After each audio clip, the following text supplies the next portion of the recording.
Although he spent his whole life, from birth to retirement, in the cities of Amsterdam and then Groningen, his life was far from ordinary. Incredibly intelligent and gifted, having the rare combination of simultaneously being a fine theoretician and skilled experimentalist, Frits Zernike started his scientific journey in astronomy and then applied his findings in microscopy. Before his discovery was recognized and awarded the Nobel Prize, the Nazis were the first to see the potential in Zernike's achievement. This is the story of the man that made it possible to see what couldn't be seen before. Hello, curious cats, and welcome to the 7th episode of Choosing.Science. Today we'll be talking about the man that helped us see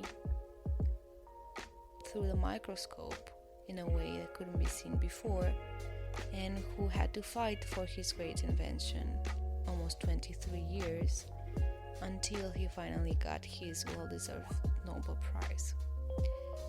He was born on July 16, 1888, and was the third child out of 6 in a highly educated family. Both parents were math teachers, while 3 of his sisters distinguished themselves in particular.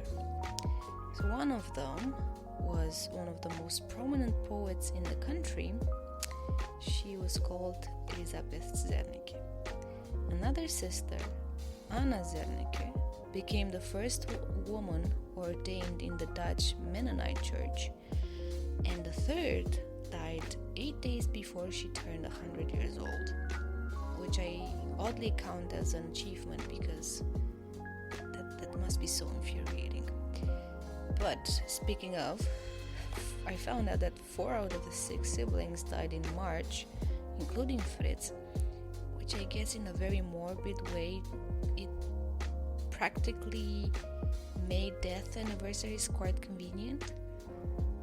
Yeah, I felt like I should have just put it out there as a very odd coincidence, but yeah. But the thing about him, besides this weird coincidence in his family, is that he didn't just take after his parents. He was very dedicated to his craft and ideas from an early age, and bought tubes, pots, and all sorts of other materials from his own pocket money or through some gifts he received just to explore his ideas. And that really made me think, and I would like to point out how important that is to explore your interest, to be curious and test your ideas. I find that many times this innate curiosity that most of us possess is stripped away in school or while we are growing up, and some of us turn very cynical. So what is something you were always wondering and never got to test it out? And no, letting a radioactive spider bite you will not turn you into Spider-Man. I tried that and failed, so you're free to try anything else. You're welcome.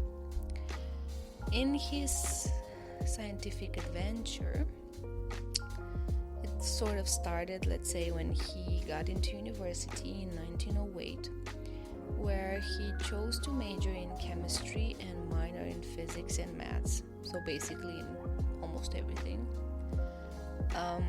What was interesting is that in 1908, while he was a chemistry student in Amsterdam, he won a competition held by the University of Groningen with an article on probability theory based on a party game called the Bell and Hammer game.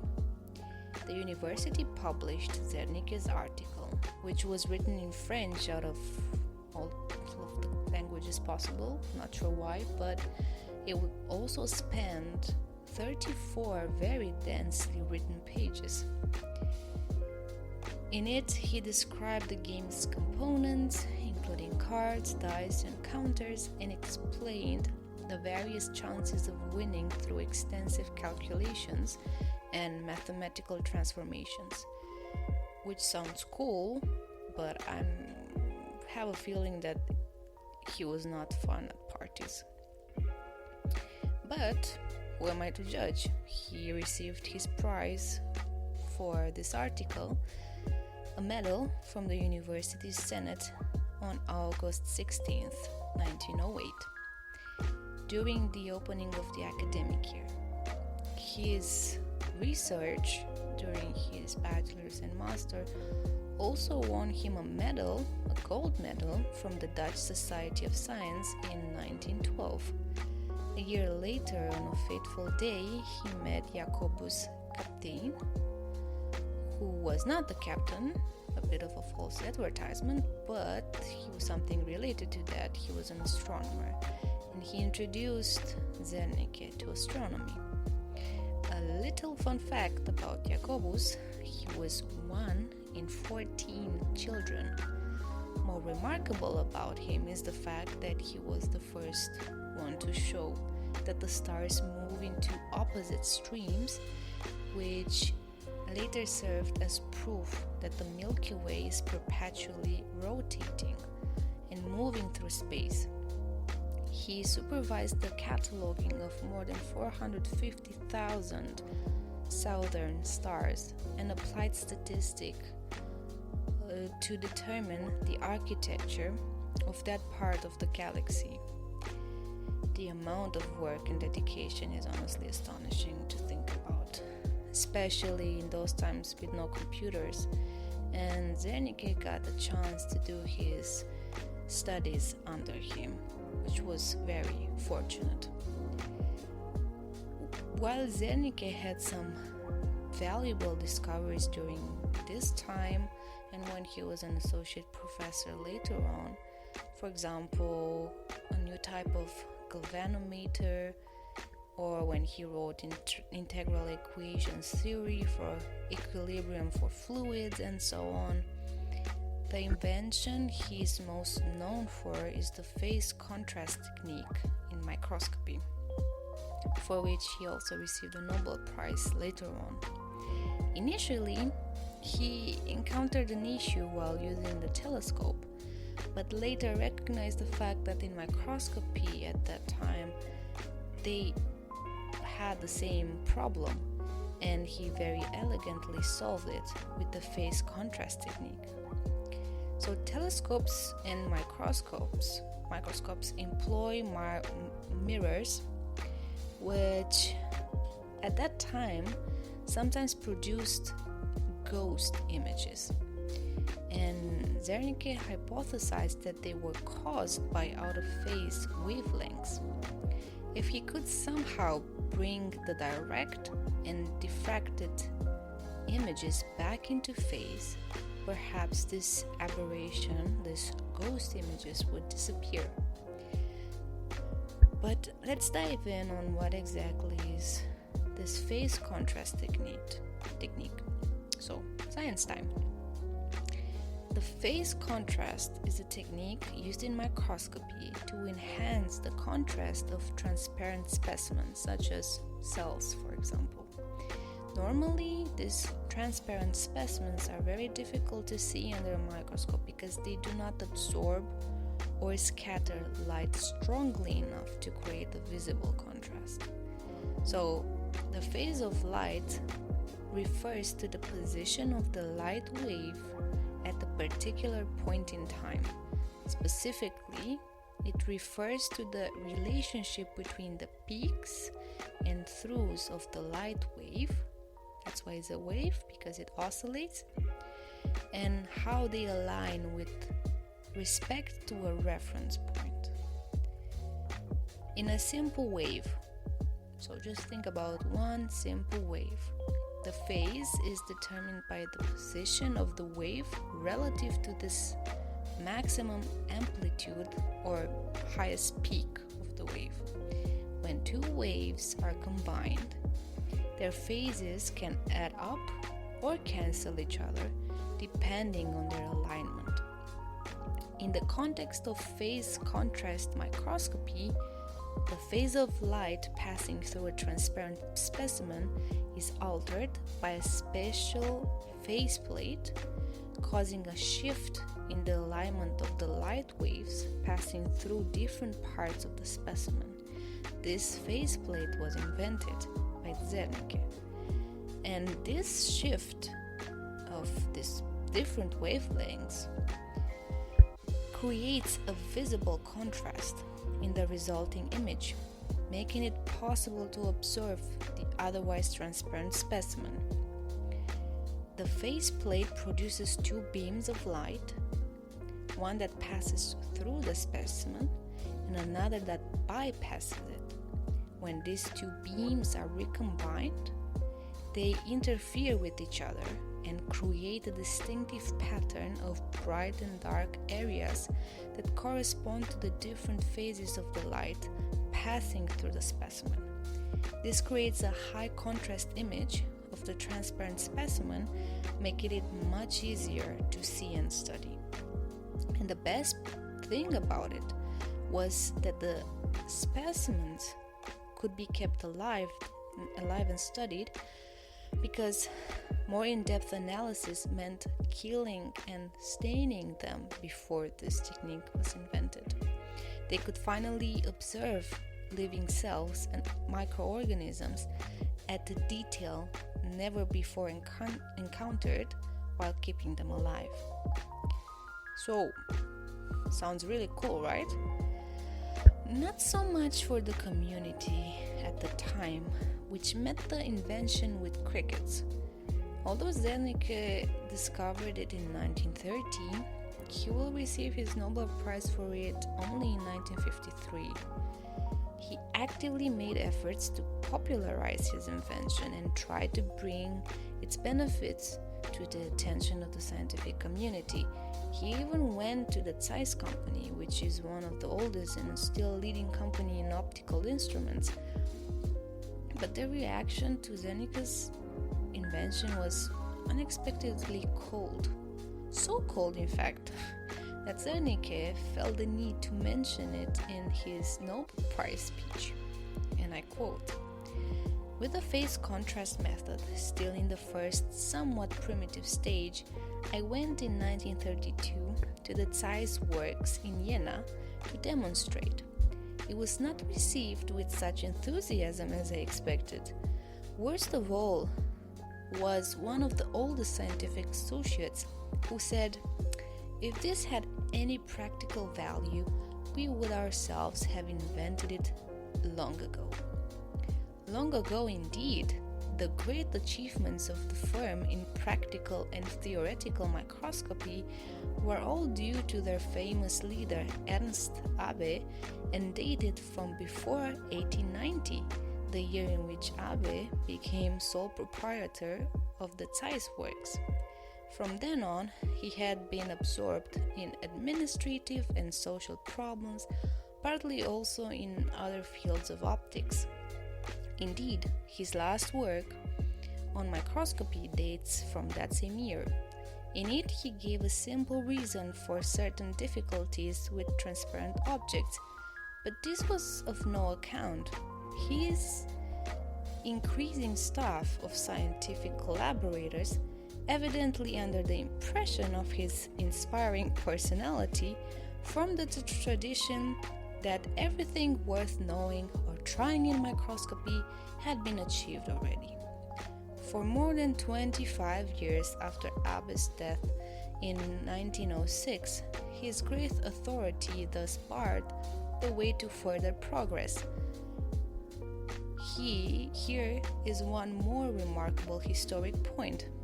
Whereas all the other achievements of Abbe's were greatly appreciated by all practical microscope users, his theory of image formation was firmly rejected by most of them. To the physicist, this may seem incredible, especially when he remembers Abbe's experiments, which in his opinion confirmed the theory in a convincing way. The opposing microscopists, however, said these experiments only showed how the microscope may be used, or rather misused, by the physicist for interference experiments which have nothing to do with the ordinary proper use of the instrument. A long story could be told about the violent controversies of this kind which occurred time and again through half a century. We can say now that Abe and his followers were as much to blame as the other party. For one thing, their theory was too abstract. It only applied to the oversimplified cases of a point source of light and an object of regular structure. However, it could be very well have been extended to meet the practical cases. But then it was also incomplete, and it did not explain the peculiarities in the imaging of transparent objects. And what is worse, its defenders never recognized this incompleteness.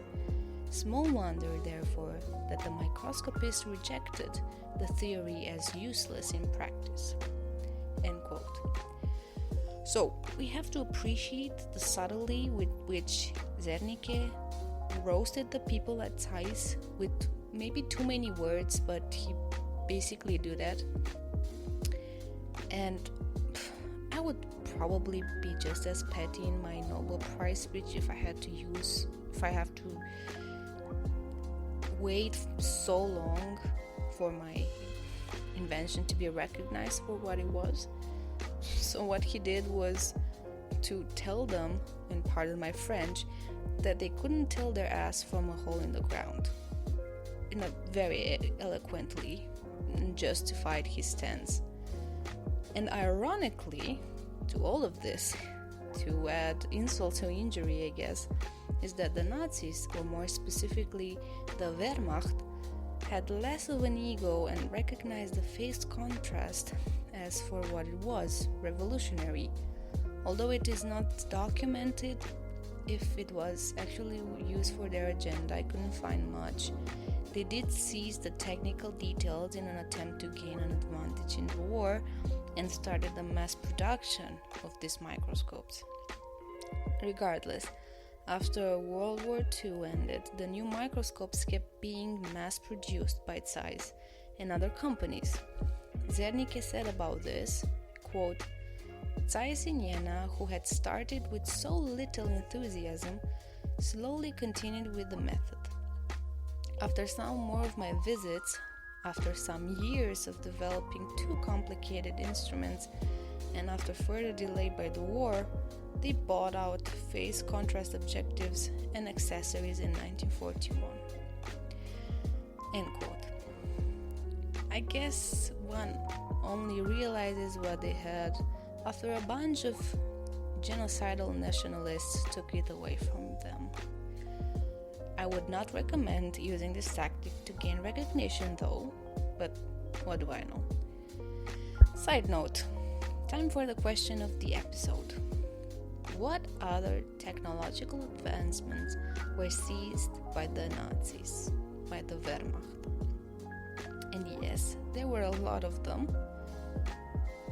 Well, some of them surprising, some not so much. So go do your little research. Okay, back to Zernike. Unfortunately, I couldn't find much about him as a person. When looking for his obituary, I actually stumbled across his son's obituary, only because he had the exact same name and was also a physicist. I do harbor the suspicion that Zernike, the father, was actually able to clone himself, but this moment is only a speculation. Frits Jr. was also prominent in his field and had a son called the same, but at least he had the decency to mention that he was the third Frits in line. But maybe he mentioned that he's the third one because the grandson owns an ice cream company in the US and wanted to make sure people knew that he is not part of the original clone, that apparently does physics very well. so the plot thickens. Now, on a more serious note, I will instead share some really interesting details about him and some small anecdotes. So, small fact about Zernike is that there is a lunar crater named after him, which is 48 kilometers in diameter. Pretty cool. I would like that. That would be really cool. Also, he is the great uncle of another physics Nobel laureate. I'm not sure why I'm surprised. His name was Gerardus et Hooft and won his Nobel in 1999.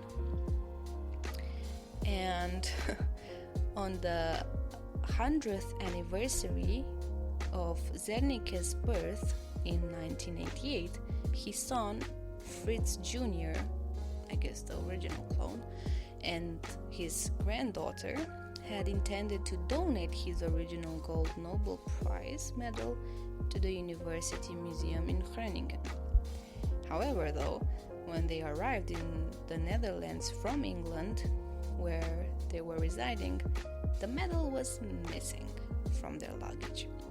The family believed that the medal had been stolen while in transit, and to compensate, the museum received a gold-plated replica of the medal featuring Zernike's image. Some years later, after Frits Jr.'s passing in 2011, his family discovered the original medal tucked away in the suitcase lining. Today, it is kept securely in a safe, maybe to prevent this ever happening, I guess.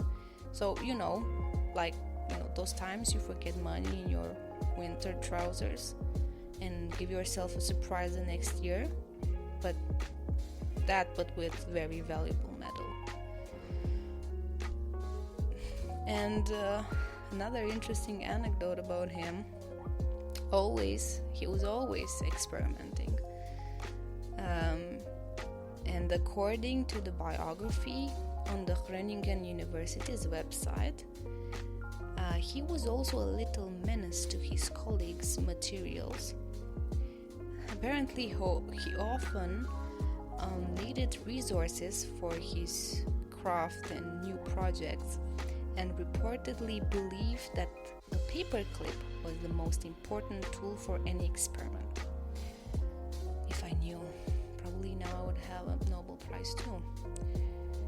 He also had a habit of searching through his colleagues' offices for useful parts, and this became a concern for his colleagues, who were warned to lock their offices and not leave Zernike alone in the lab at night.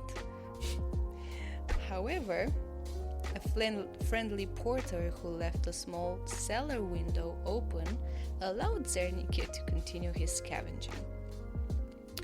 I can imagine his colleagues frantically hiding their office supplies to save them from this mad scientist. Who knows? Maybe he would have won another Nobel Prize, and now look what their colleagues did. But sometimes his mad skills came in handy. One time,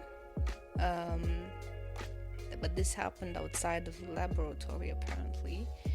On one occasion, he was stuck in a lift in Paris with several others, and upon seeing the manufacturer's data on the lift's type plate, he was able to recall the necessary technical specifications to fix it. After a few minutes of work, he got the lift running again. Unfortunately, it is not known whether he used a paper clip for his repair or not. But kudos to him. That was actually amazing. Maybe he should have been a spy rather than a scientist. It would most likely be paid better too. So, but despite winning countless awards, having prizes in his name, Nobel, patents, and overall bringing great value to the scientific community and the world in general, Frits Zernike's grave is unmarked, which I think was a personal choice made out of his genuine modesty. I guess, the conclusion for this episode is to invent something amazing and wait for a totalitarian regime to popularize it. Maybe you'll be lucky. I mean, some people play the lottery and win, so who knows. But for the serious conclusion now, I think we can all learn a good lesson from Zernike as a scientist and as a person. Obviously, he was a scientific celebrity at one point, especially after winning the Nobel. But he seemed very humble and unassuming. He was also very serious, and apparently he did not take part in all the practical jokes that were happening in the physics department, and just kept his mind in the game and did his experiments and crafts and so on. But he invented and revolutionized out of his own passion, and not only left the world a valuable legacy and gave a tool that also revolutionized other fields such as cancer, for example. Finally, cancer cells could be seen in detail under the microscope, alive, which was extremely valuable. Also, his successors, such as his son, who continued the good work and was also regarded as an inspirational man and colleague. That was also, I guess, in a sense, Zernike's work and achievement to leave some good people behind. So I think in a way we should all be great people, or try to be. Strive to support and encourage others to be also great people. So let's plant the good seed around us and watch it propagate like Zernike did. He dabbled around in everything from maths to physics to chemistry. He left something behind from all of it. And that was probably just his innate curiosity. So I think a second takeaway from this episode is to never give up on what you're interested in. Yes, he made a career out of it, but it doesn't really matter in the end, as long as it keeps the spirit alive in you. It's one of the greatest things someone can do for themselves. This is what it means to be human, to be curious, to be passionate about something, to have this amazement about anything. These small moments when you look at what you did and you're like, wow, this is actually amazing. Even they might be sparse, these moments mean a lot, and it's what makes us human. Also, don't forget that good people can also be very petty sometimes, because sometimes that's just, it's good for the soul. It cleanses the soul. If he had the balls to be petty in a Nobel speech, I think we can be sometimes too. So, with that, thank you for listening. I hope you found this story about Frits Zernike interesting. And if you have any feedback and so on, I left my email down. I would really appreciate to see if you liked my work and it made you motivated in a way, or you took something interesting from it. So, until next time, stay curious.